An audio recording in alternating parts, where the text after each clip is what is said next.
Dying lion drags himself to a human's doorstep. When they x-ray him, the whole hospital freezes in disbelief. The morning silence at the Kruger Wildlife Hospital was shattered by frantic pounding on the front door. Dr. Sarah Mitchell, still clutching her first cup of coffee, rushed to answer it, expecting another injured antelope or perhaps a wounded zebra. What she found instead made her coffee mug slip from her fingers and shatter on the floor.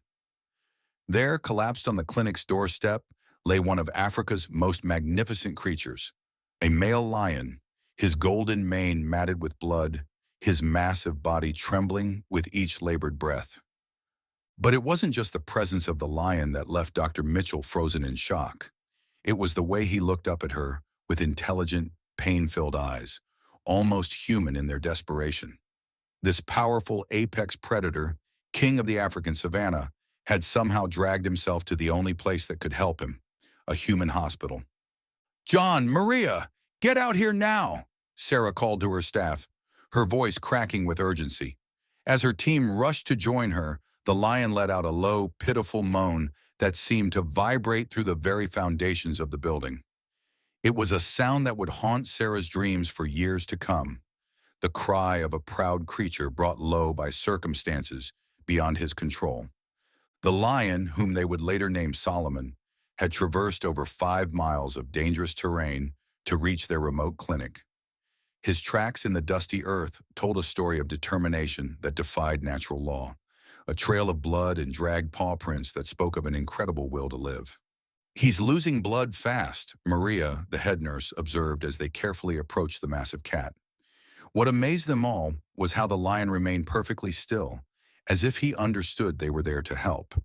His eyes, though clouded with pain, followed their movements with an eerily human awareness. Getting a 400-pound lion into the clinic's treatment room was a logistical nightmare that required all hands on deck. They had to work quickly. Each passing minute drained more life from Solomon's powerful frame. The team had treated lions before, but never one who had sought them out, never one who seemed to understand exactly where he needed to go for help. As they prepared for emergency treatment, Sarah couldn't shake the feeling that there was something different about this case. Solomon's behavior defied everything she knew about wild lions. These were creatures that avoided human contact at all costs. Yet here was one who had deliberately sought it out. The initial examination revealed severe injuries, deep lacerations across his flank, a badly infected back leg, and what appeared to be something even more serious beneath the surface. But it was when they wheeled in the portable X-ray machine that the true mystery of Solomon's condition began to unfold. As the first images appeared on the screen, the entire medical team fell into a stunned silence. Sarah felt her breath catch in her throat. In her 15 years of veterinary medicine, she had never seen anything like it. The X-rays revealed something that would not only change Solomon's life, but would also challenge everything they thought they knew about these magnificent creatures. "This can't be right," John whispered, adjusting his glasses as he stared at the screen. "We need to run these again." But Sarah knew what she was seeing was real. As she stood there looking between the X-ray images and the great lion lying sedated on their treatment table, she realized that Solomon's desperate journey to their doorstep was just the beginning of an extraordinary story, one that would touch hearts around the world and remind everyone that sometimes the greatest courage comes not from roaring in triumph, but from knowing when to ask for help. What they discovered in those X-rays would set in motion a chain of events that would not only push the boundaries of veterinary medicine, but would also forge an unlikely bond between humans and one of nature's most fearsome predators. As Sarah studied the images more closely, she knew that saving Solomon would require everything they had, and then some. The morning sun now streamed through the clinic's windows, casting a golden light across Solomon's magnificent mane. Outside, word was already spreading through the nearby village about the lion who had chosen to put his life in human hands. But for Sarah and her team, there was no time to marvel at the miracle of it all. They had work to do, and a life to save, though none of them could have predicted just how much this lion would change their lives in return. The X-ray images on the screen told a story that seemed impossible at first glance. Embedded deep within Solomon's chest cavity, pressing dangerously close to his heart, was a handcrafted bronze arrowhead. an artifact that belonged in a museum, not in a living creature. But that wasn't what had caused the medical team's collective gasp of disbelief. It was the fact that the arrowhead appeared to be decades, possibly even centuries old, judging by its distinctive ancient African design. "This doesn't make sense," Dr. Mitchell murmured, tracing the arrowhead's outline on the screen with her finger. "The tissue growth around it suggests it's been there for years, but that's impossible. This lion can't be more than 8 years old." She turned to John, her most experienced veterinary technician. "Have you ever seen anything like this?" John shook his head slowly, his usual confident demeanor replaced by bewilderment. "Never. But Sarah, look at the bone growth patterns around it. It's as if his entire skeletal structure has adapted to protect that area. This isn't a recent injury." As they continued their examination, they discovered something even more extraordinary. The arrowhead had created a pocket of mineralized tissue around itself, almost like a natural cage. It had somehow become part of Solomon's anatomy, and until recently, it hadn't caused him any problems. But now, that delicate balance had been disrupted. "The recent injuries must have shifted its position," Maria suggested, pointing to the fresh trauma visible on the x-rays. "See how the inflammation is spreading? That's what's causing him so much pain." The implications of their discovery quickly became clear. Solomon needed surgery, complex, dangerous surgery that would challenge even the most experienced wildlife veterinarian. The arrowhead's position made it a risky procedure, but leaving it in place was no longer an option. The ancient artifact had begun a slow migration toward his heart. As Sarah prepared for surgery, she couldn't shake the feeling that there was more to Solomon's story than they understood. Local rangers were called, and soon the clinic's small office was buzzing with theories and speculation. The arrowhead's design matched those used by an ancient tribal kingdom that had once ruled these lands, a civilization known for its powerful connection to the region's lions. Cabello, the eldest ranger, arrived with a worn leather book filled with local legends. His weathered face was serious as he shared a story passed down through generations. "There are tales," he said, his deep voice filling the room, "of guardian lions blessed by the ancient ones. Lions that carried within them sacred artifacts, protecting them through multiple lifetimes."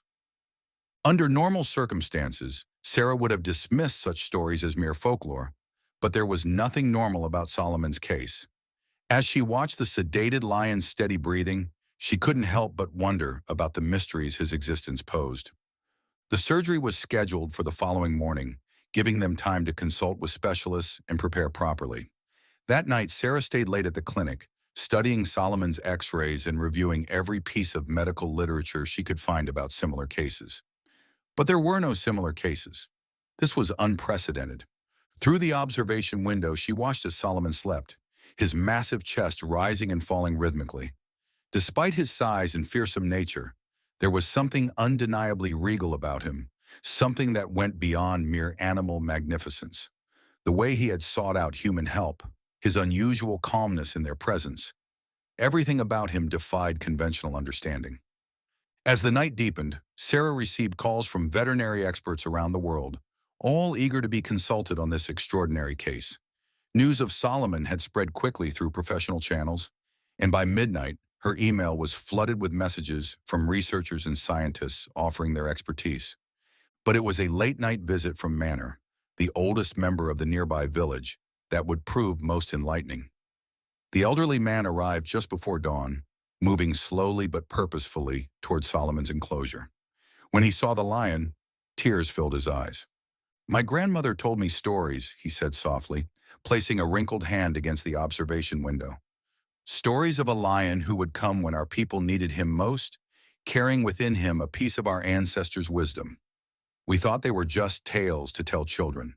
He turned to Sarah, his eyes bright with emotion. "But some tales, it seems, are more than just stories." As the first hints of sunrise began to color the horizon, Sarah realized that saving Solomon had become more than just a medical challenge. It had become a bridge between past and present, between legend and reality. Whatever the outcome of tomorrow's surgery, she knew they were part of something larger than themselves, a story that had been waiting generations to be told. The morning would bring its own challenges, but for now, in the quiet hours before dawn, Sarah allowed herself to believe in the impossible. After all, she had already witnessed a miracle, a lion who had defied nature itself to place his trust in human hands. The morning of Solomon's surgery dawned with an unusual stillness over the Kruger Wildlife Hospital. Dr. Sarah Mitchell had barely slept, her mind repeatedly running through the complexities of the procedure ahead. The operating room, normally used for smaller animals, had been transformed overnight to accommodate their extraordinary patient. Every piece of equipment had been checked and rechecked. Nothing could be left to chance. His vitals are strong, Maria reported as she monitored Solomon's pre-surgery readings. The great lion had remained remarkably calm during the preparation, as if he somehow understood the gravity of what was about to happen. His deep brown eyes followed Sarah around the room until the anesthesia finally took hold. News of Solomon had spread far beyond their small corner of Africa. The hospital's parking lot was filled with vehicles from various media outlets, all eager to document what many were already calling the miracle lion. But it was the gathering of local villagers that caught Sarah's attention. They had come before sunrise, dozens of them, sitting quietly outside the clinic's gates, some softly chanting ancient prayers for Solomon's recovery. As Sarah scrubbed in for surgery, she could feel the weight of history pressing down on her shoulders. The ancient arrowhead hadn't just posed a medical challenge, it had awakened something in the collective consciousness of the local community. Manner's words from the previous night echoed in her mind. Some tales are more than just stories. The surgery began precisely at 8 a.m. John stood ready with the specialized cardiac equipment they'd flown in overnight, while Maria monitored Solomon's vitals. The tension in the operating room was palpable as Sarah made the first incision through the lion's thick chest wall. "Blood pressure holding steady," Maria announced, her voice steady despite the stress. "Heart rate normal." The procedure proved even more challenging than they'd anticipated. The arrowhead had become so integrated with Solomon's tissue that removing it was like trying to unravel a centuries-old knot. Each minute that passed felt like an hour, as Sarah carefully navigated around vital blood vessels and delicate nerve endings. 3 hours into the surgery, they hit their first major complication. "Blood pressure dropping," Maria called out, the urgency in her voice cutting through the room's focused silence. "Heart rate becoming irregular." Sarah's hands remained steady even as her heart raced. The arrowhead had begun to shift during the extraction, threatening to nick one of the major arteries. One wrong move could end Solomon's life in seconds. In that crucial moment, Sarah felt a strange sensation, as if other hands were guiding hers, as if centuries of ancient wisdom were flowing through her fingertips. "Come on, Solomon," she whispered, her voice barely audible above the beeping monitors. "Stay with us." Outside, the villagers' chants had grown stronger, their voices carrying on the wind and seeping through the clinic's walls. The sound created an otherworldly backdrop to the life-and-death drama unfolding in the operating room. Finally, after 5 grueling hours, Sarah held up the extracted arrowhead. Its bronze surface, dulled by ages spent within a living body, caught the operating room lights and seemed to glow with an inner fire. The entire team stood in awe, recognizing that they had just become part of a story that would be told for generations to come. But their work wasn't done. The next few hours would be critical for Solomon's recovery. As they closed the surgical site, Sarah noticed something remarkable. The lion's tissues seemed to be healing at an accelerated rate, knitting together in ways that defied medical explanation. "I've never seen anything like this," John muttered, shaking his head as he assisted with the final sutures. "It's as if his entire body is fighting to survive." By late afternoon, Solomon was resting in recovery, his massive chest rising and falling with strong, steady breaths. The ancient arrowhead, now cleaned and preserved, was placed in a secure container. Researchers would later confirm its age at over 300 years old, adding another layer of mystery to Solomon's extraordinary tale. Sarah sat beside Solomon's recovery enclosure, exhausted but unable to leave her patient's side. She watched as his eyes fluttered open briefly, focusing on her with that same intelligent gaze that had first captured her attention on the clinic's doorstep. In that moment, she understood that while they had removed the physical artifact from his body, they had only begun to uncover the true mystery of Solomon's existence. Outside, as the sun began to set, The villagers remained, their vigil now transformed into a celebration. The air was filled with ancient songs of healing and renewal, of bridges between past and present, between the natural world and the world of men. Solomon's surgery had done more than save a lion's life. It had awakened something profound in everyone it touched. But as the day drew to a close, none of them could have predicted the even more extraordinary events that were about to unfold. Events that would challenge everything they thought they knew about the boundaries between the natural and the supernatural. The changes in Solomon began on the third night after his surgery. Dr. Sarah Mitchell was updating his medical charts when she first noticed the strange luminescence emanating from his surgical site. At first, she thought it was just a trick of the light, but as she moved closer to examine him, there was no denying the soft golden glow pulsing beneath his fur. "John, are you seeing this?" she called to her colleague, who had also stayed late to monitor their extraordinary patient. When John entered the recovery room, his clipboard clattered to the floor. The glow had intensified, creating patterns that looked remarkably like ancient tribal markings across Solomon's chest. Word of this new development spread quickly through the nearby village. By midnight, hundreds had gathered outside the clinic, including tribal elders who hadn't left their homes in years. Manor, the elderly villager who had spoken of the ancient tales, pushed his way through the crowd, his aged frame trembling with excitement. "It is just as the prophecy foretold," he declared, his voice quavering with emotion. "The marking of the guardian is revealing itself. Our ancestors spoke of this. When the sacred artifact was removed, the true nature of the guardian would emerge." Sarah's scientific mind struggled to make sense of what she was witnessing. The lab results from Solomon's latest tests defied all medical understanding. His cells were regenerating at impossible rates, and the tissue around his surgical site had already healed completely, leaving no scar, just the mysterious, glowing patterns. But it wasn't just Solomon's physical changes that captivated everyone's attention.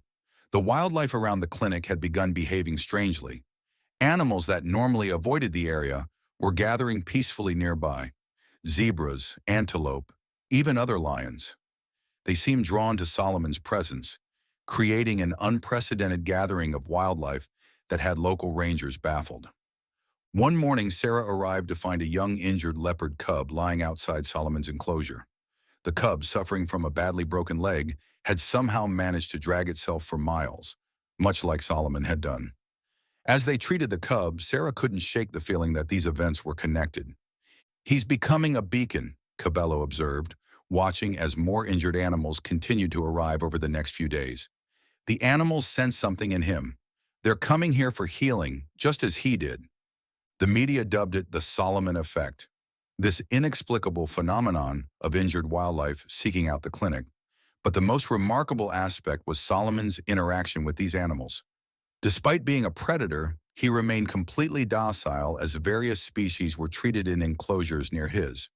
His presence seemed to have a calming effect on the other animals, making medical procedures easier and recovery times shorter. Research teams from around the world descended upon the small clinic, eager to study this unprecedented situation. They brought sophisticated equipment to measure the mysterious energy emanating from Solomon, but their instruments either malfunctioned or provided readings that made no scientific sense. Sarah found herself at the center of a profound transformation, not just of Solomon and the clinic, but of her own understanding of the natural world. Her medical training had taught her to trust in science and observable facts, but Solomon's case was pushing her to accept that some things existed beyond current scientific explanation. One evening, as she sat beside Solomon's enclosure, reviewing the day's events, she witnessed something that left her speechless. An elderly woman from the village, suffering from a lifelong limp, had approached Solomon's enclosure to leave an offering of gratitude. As she stood there, Solomon pressed his massive head against the enclosure wall nearest to her, and the same golden glow that emanated from his chest seemed to flow outward, enveloping the woman briefly. When it faded, she took her first steps without a limp in over 40 years. The incident was captured on the clinic's security cameras, causing a worldwide sensation. Religious leaders, scientists, and media personalities all offered their interpretations, but none could fully explain what was happening at the small African wildlife hospital. Manor and the other village elders, however, remained unsurprised. They spoke of ancient prophecies that told of a time when the barrier between the human and natural world would be bridged by a sacred guardian. Solomon, they believed, was not just a lion with unusual healing abilities. He was the physical manifestation of centuries of spiritual wisdom, a living link between the past and present. As the sun set on another extraordinary day, Sarah watched Solomon lying peacefully in his enclosure, his chest still glowing with that mysterious light. She realized that while they had succeeded in removing the ancient arrowhead from his body, they had actually helped release something far more powerful, a force that was reshaping their understanding of the connection between humans, animals, and the ancient wisdom that bound them together. But even as she marveled at these miraculous events, Sarah couldn't shake the feeling that they were building towards something even more remarkable. Solomon's transformation seemed incomplete, as if he was preparing for something greater still to come. The transformation of the Kruger Wildlife Hospital happened gradually, yet its impact was profound. What had begun with a dying lion dragging himself to their doorstep had evolved into something that even the most skeptical observers couldn't deny. The small clinic had become a place of miracles, and at its heart was Solomon, the lion who had changed everything. As the weeks passed, Solomon's influence continued to grow. The mysterious golden glow that emanated from his chest had become stronger, visible even in broad daylight. But it was his effect on others that truly captured the world's attention. The steady stream of animals seeking healing had turned into a daily procession, and each creature that arrived seemed to carry its own story of extraordinary determination. Dr. Sarah Mitchell had stopped trying to explain everything in medical terms. Science could document the accelerated healing rates, the unprecedented peaceful coexistence of predator and prey, and the inexplicable energy readings around the clinic, but it couldn't capture the deeper truth of what was unfolding. Some things, Manor had told her, are meant to be felt with the heart rather than understood with the mind. The morning everything changed began like any other. Sarah arrived early, carrying her usual cup of coffee, just as she had on that first momentous day. But as she approached Solomon's enclosure, she knew immediately that something was different. The great lion was standing, his mane glowing like molten gold in the dawn light, his eyes fixed on something distant that only he could see. All across the savannah, animals had begun to gather. They came in waves, herds of elephants, prides of lions, families of giraffes, all moving toward the clinic in an unprecedented migration. Yet there was no chaos, no panic. They moved with purpose, as if answering an ancient call. The local villagers, too, seemed to sense that something momentous was approaching. They gathered outside the clinic, their songs and prayers filling the air with an energy that seemed to pulse in harmony with Solomon's golden glow. Manor and the other elders took their places at the front of the crowd, their faces serene with understanding. As the sun reached its zenith, Solomon let out a roar unlike anything Sarah had ever heard. It wasn't the ordinary sound of a lion. It was deeper, richer, filled with harmonics that seemed to resonate with the earth itself. The golden light that had been contained within his chest expanded outward in a gentle wave, washing over everything and everyone present. In that moment, something extraordinary happened. Everyone touched by the light, human and animal alike, felt a profound connection to each other and to the land itself. Sarah could feel the ancient wisdom that had been carried within Solomon, not just in the arrowhead, but in his very being. It was a wisdom that spoke of the interconnectedness of all living things, of the delicate balance between nature and humanity, and of the healing power of compassion. The animals that had gathered began to disperse, but they moved differently now. Predator and prey walked side by side, their ancient enmity temporarily suspended. The villagers found themselves understanding the creatures around them in ways they never had before, sensing their needs, their fears, and their joys. Solomon's role as a guardian had never been about the arrowhead he carried. It had been about awakening this understanding in others. As the golden light faded, he turned to Sarah, and in his eyes she saw not just intelligence, but profound purpose. He had completed his mission. In the days that followed, the Kruger Wildlife Hospital became more than just a medical facility. It became a sanctuary where the boundaries between human medicine and natural healing blurred, where ancient wisdom and modern science worked hand in hand. Animals continued to seek healing there, but now the healing went beyond the physical. The story of Solomon spread far beyond Africa, inspiring changes in wildlife conservation and human-animal relationships around the world.